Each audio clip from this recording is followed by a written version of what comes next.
Seguindo com o Morning Show dessa sexta-feira, há 30 anos, vejam vocês, há 30 anos, em 9 de novembro de 1989, a Alemanha dava início ao seu processo de reunificação com a queda do Muro de Berlim. O repórter Alex Ruffo esteve no país antes e depois da derrubada dessa barreira física que separou pessoas, sonhos, ideologias e estilos de vida. Nessa quinta-feira, o Jornal da Manhã levou ao ar a segunda das 3 reportagens especiais que ele fez sobre o assunto. O que a gente está vendo aqui nos monitores do Morning Show da Jovem Pan é um trecho dessa matéria que passou no Jornal da Manhã. Dá uma olhada. Você que nos acompanha em imagens. Já cercava a cidade, deu lugar ao concreto que se elevava a 3,60 metros de altura e fortalecia ainda mais a Guerra Fria. A construção impressionava pelos seus números. Olha aí, ó, Alex, você está aqui com a gente para falar exatamente sobre essa tua experiência. Seja bem-vindo mais uma vez, prazer te receber aqui no Morning Show. É um prazer estar aqui nessa linda bancada aqui de amigos, é muito bom estar no Morning Show. Ô Rufo, vamos lá.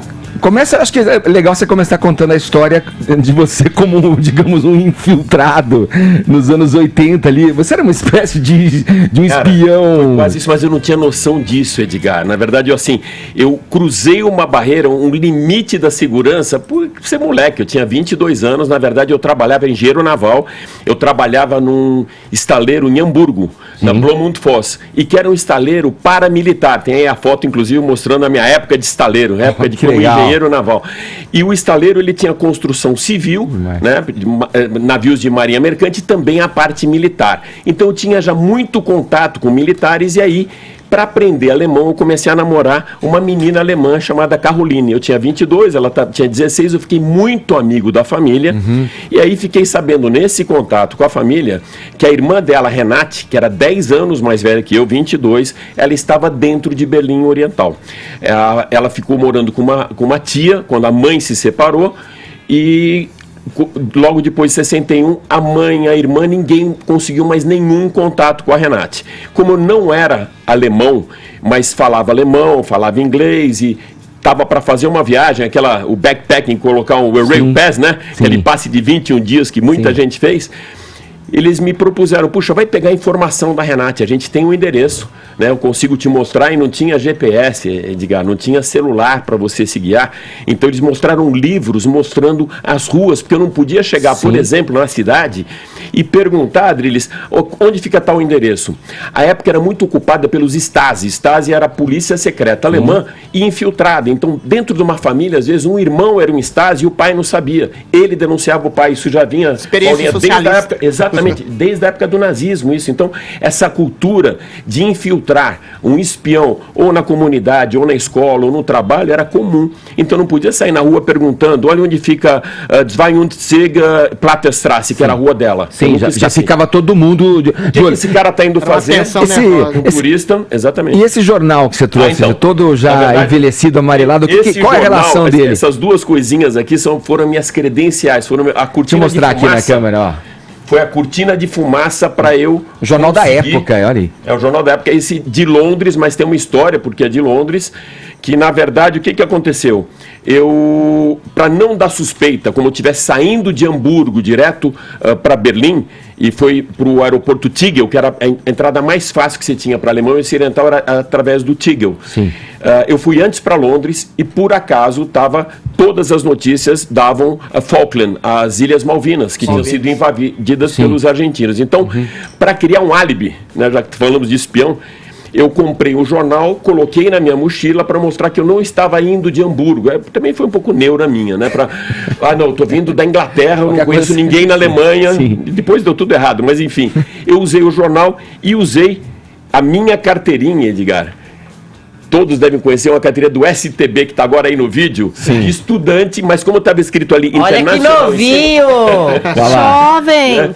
Eu usei isso e já vou contar para vocês a história. Quando eu cheguei... Fala, Drilis. Ô, Rufo, eu queria te perguntar o seguinte, uma questão, o que te levou à Alemanha? Eu queria saber também da sua percepção política, você tinha algum entusiasmo ou interesse no socialismo? Porque a queda do muro foi fundamentalmente a queda de um sistema de poder, né? Do socialismo como um todo, que se revelou desastroso no trato humano. Todos os países socialistas aliados ao bloco da União Soviética se transformaram em ditaduras cruéis, sangrentas, opressoras, como você está falando.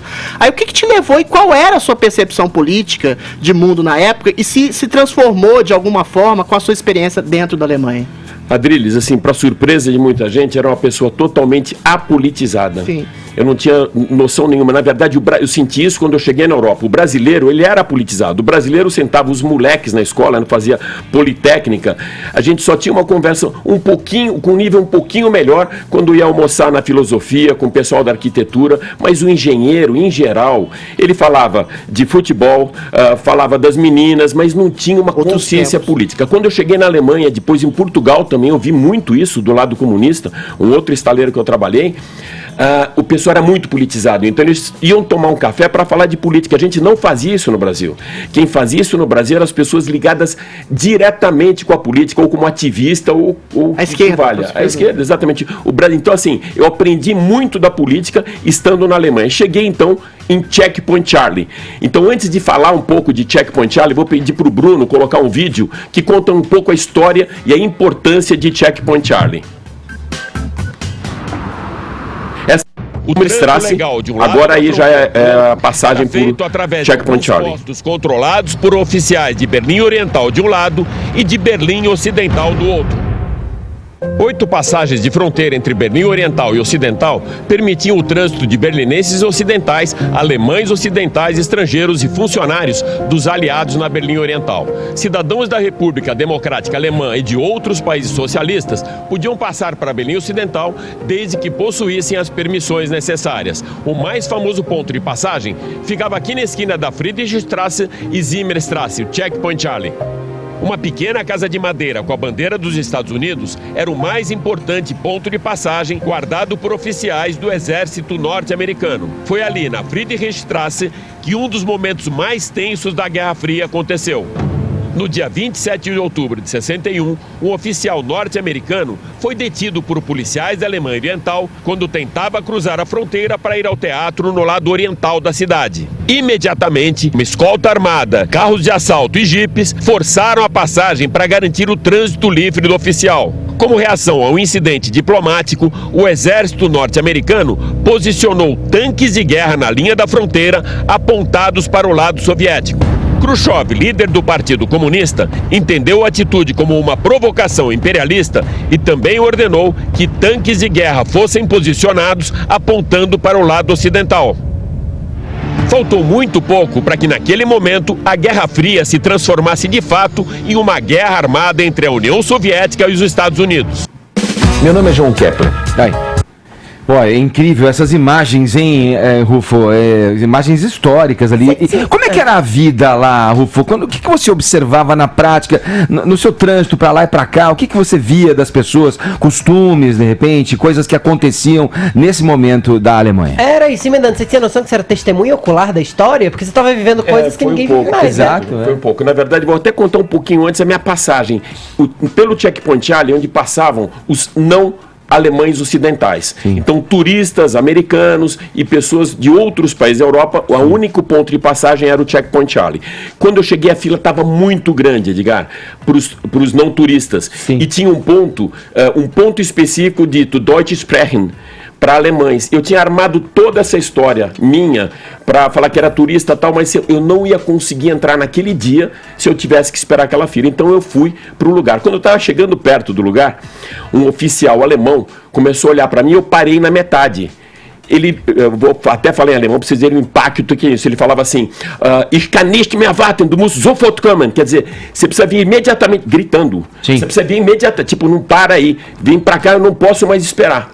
Aí eu cheguei perto dele, mostrei essa minha carteirinha, aquela carteirinha de estudante, e está escrito Internacional. E ele falava para mim o que eu vim fazer lá, o que eu farei, onde eu morava, tal. Eu comecei a responder em alemão, que eu morava em Hamburgo, que eu trabalhava no estaleiro. Quando eu falei Blumenfoss, ele falou Blumenfoss, aí eu fiz uma pergunta para ele que pra gente que é normal, qual o problema? Só que você não fala para um alemão qual o problema, você fala Entschuldigung, né? Tipo, desculpa, e eu falei, was ist los? O cara se ofendeu, olhou para mim. O problema tá aqui na tua frente. Exatamente, o problema sou eu. Porque, como é militar, e ali os alemães tinham direito a mais dias de permanência, principalmente se fossem oficiais, ele queria me dar um dia só de permanência. E eu, para cumprir minha missão, encontrar a Renate, passar informações da família, eu não sabia se encontrar eu comecei a brigar por 2 dias. Então ele começou a discutir comigo. Ein Tag, nur ein Tag, tipo, só um dia. Eu falei, não, zwei Tag, international. Eu mostrava a minha carteirinha de estudante, como o cara não falava inglês, ele só entendia que o international. Tava lendo, então. Não, I had my card international. E aí ele deixou eu entrar com 2 dias. O que eu vi lá dentro? O que você viu? O jovem, ele não tinha ideia o que era principalmente uma Renate, por exemplo. Ela ficou lá em 1961 presa, não podendo mais sair. Ela tinha 9 anos de idade.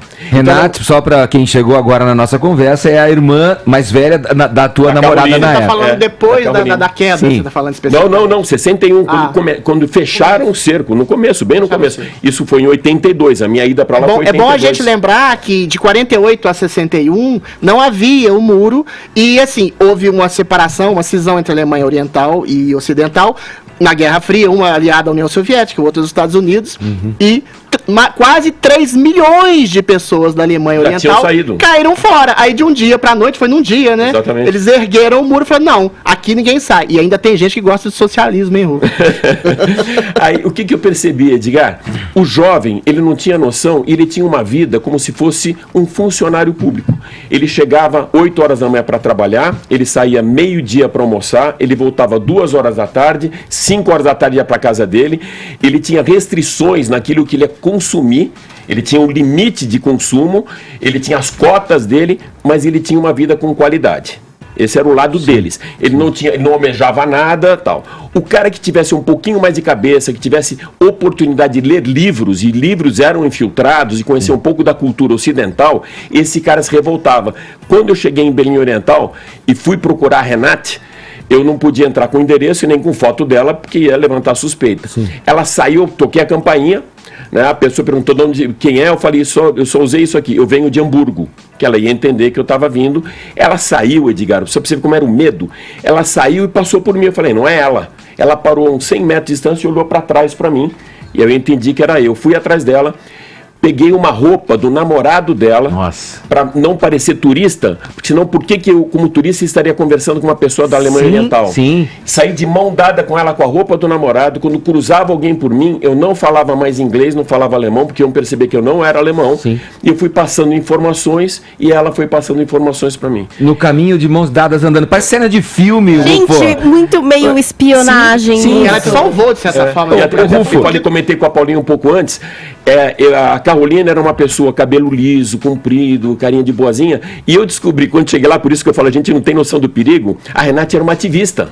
Ela ajudava pessoas a fugir com informações. Por isso que ela era escolada, por isso que era meio O espionagem. seu risco era muito maior, então. Muito maior. E ela, aí parecia, eu comentei com a Paulinha, parecia aquela menina franca, potente do Corra Lola Corra. Ai, maravilhosa. Eu falei que parece cena de filme, você falou do Corra Lola Corra, eu me lembrei de um filme sensacional que mostra muito esse cenário nessa época, que é o Adeus Lenin, que é de um diretor alemão chamado Wolfgang Beck, de 2004. É um filme que, basicamente, não vou dar spoiler, tá? Mas eu recomendo e encorajo o nosso ouvinte, nosso espectador a ver, porque é uma ideia muito bacana da ótica de uma mãe que teve um problema, eu acho que é um AVC no Ela filme. entra em coma durante perde a memória décadas, e os depois filhos... volta na Alemanha Ocidental. Os filhos, quando ela recobra Outro a mundo. consciência, o muro já tinha caído. Exato. E ela, comunista, digamos, iludida pelos filhos, aí eu não vou contar as maneiras que eles se utilizam para manter, para que ela pense que aquilo na Alemanha Oriental. ainda continua. E Mas ainda... veja bem, o Rufo tem uma experiência que não é ficcional. Você, quando volta à Alemanha, quando os orientais estão integrados na Alemanha Ocidental, você me contou aqui antes que eles tinham uma profunda dificuldade de adaptação, mesmo numa sociedade livre. A gente falou da metáfora do passarinho, Exatamente, que quando é engaiolado e depois sai, não sabe o que fazer com a liberdade. É essa coisa terrível do sistema Exatamente opressor, isso, né? Você não ensina ele a ser livre. Queria que você falasse sobre essa percepção. A pessoa mais velha, ou seja, logo depois da Segunda Guerra Mundial, aquele cara que morava em Berlim em 61, ele tinha passado, eu era filho, ele tinha passado pela Segunda Guerra Mundial. Na verdade, ele tinha 20 e poucos anos. Então, ele tinha um poder de recuperação de crise muito grande. O jovem que se mantinha dentro do muro era que nem o passarinho dentro da gaiola. Exato. Colocaram ele para fora da gaiola e não sabe. No primeiro momento, ele se deslumbrou. Ele viu um mundo que ele não conhecia, ele sentiu a liberdade. E depois ele não sabia o que fazer com a liberdade e nem como ganhar dinheiro. E essa foi a grande dificuldade da reunificação das Alemanhas. Existia um abismo cultural, econômico, financeiro e psicológico muito grande, Edgar. Os caras ficaram parados 30 anos de um lado e do outro lado, que era extremamente produtivo, todas as principais fábricas do lado alemão ocidental se desenvolvendo. Quando caiu o muro, esse muro, a gente comentava isso, ele não caiu totalmente.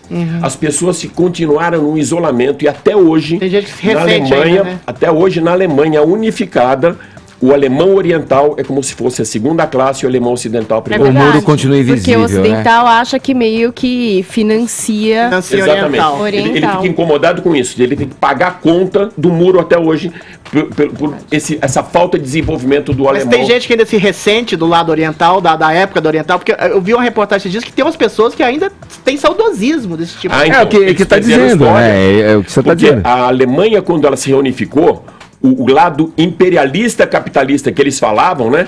Ele tomou conta e reconstruiu uma Alemanha que estava degradada, não tinha tecnologia, não tinha nada. Então, nessa reconstrução, não só de Berlim Oriental como de Ocidental, acabou com a memória das pessoas. O cara não tinha mais a casa que ele estudou, a escola, a rua que ele frequentava. Então, acabou com a memória das pessoas e esses caras ficaram no limbo. Então, até hoje, eles estão ressentidos. Eu acho que só a próxima geração é que vai entender o quão importante foi a reunificação. Paulinha, e aí, você tá quietinha? Faz uma pergunta pro Rufo, traz pra gente aí.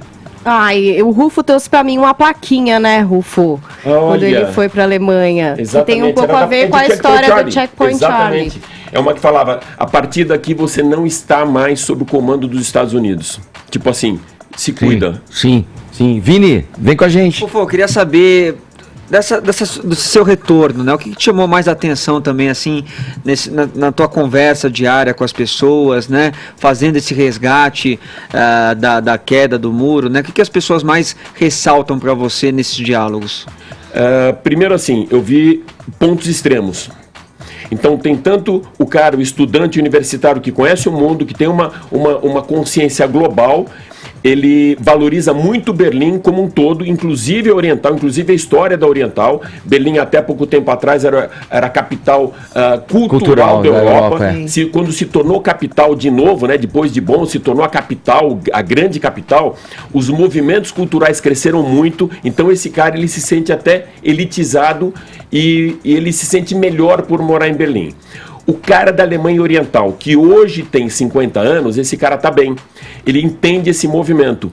A pessoa de idade, Vini, isso que me impressionou mais, não gostou da ruptura do muro, não gostou da queda do muro. Você voltou em 2001 para lá, né? Depois, né? 2001, né, Rufo? Exatamente na semana, e foi uma semana muito pesada. Olha, vocês estão vendo imagens aí do que foi valorizado Berlim Oriental por conta dos tiros nas paredes das casas. Essa região era uma região humilde, pobre. Os estúdios passaram a ser uma coisa cult e são os mais caros de Berlim hoje por causa da história. Rufo, Berlim é um centro cultural super importante na Alemanha, que é toda tão perfeita, tão rica, né? Tão cheia de tudo. E Berlim, mesmo assim, uma cidade mais desconstruída. Ela é um ponto fora da reta, inclusive na Alemanha. É um ponto de criatividade, né? Sim. Muito legal essa série, viu, Rufo, que você apresentou. Ela tem mais ainda um para ir pro ar. Amanhã tem um capítulo final, amanhã a gente derruba o muro de verdade. Aí você volta para continuar conversando com a gente. Valeu, Rufo, obrigado, viu? Parabéns pela matéria, é muito legal, uma matéria que dá uma noção histórica pro ouvinte, pro espectador da Jovem Pan, é muito interessante sobre esse momento histórico. Valeu, viu? Valeu, gente.